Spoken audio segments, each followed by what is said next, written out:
Demək istəyirəm ki, doğrudan da müəllimsiniz. Bugün sizi başa düşürəm ki, bugün müəllimlərin xoş bir günüdür.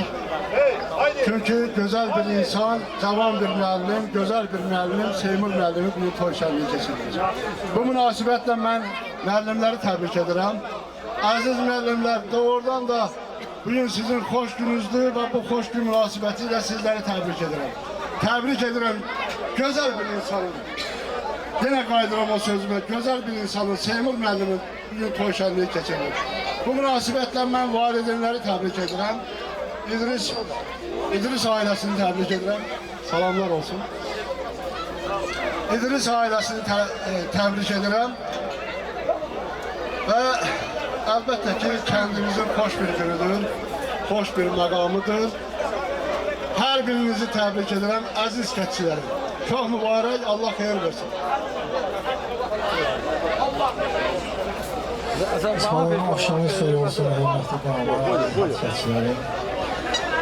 Gün-gündə mən də İdris Güloğlu'nun, Nazar Anamın, Gündüz Atanın, xanımını təbrik edirəm. Göz aydınlığı, göz aydın olsun.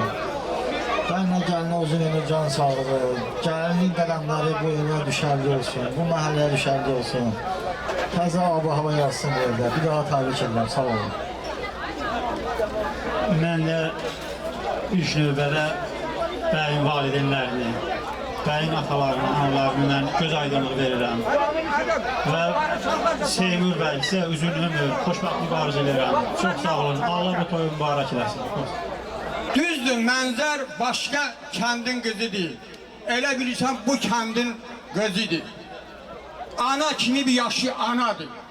Gəlin kimi bir yaşı gəlindir.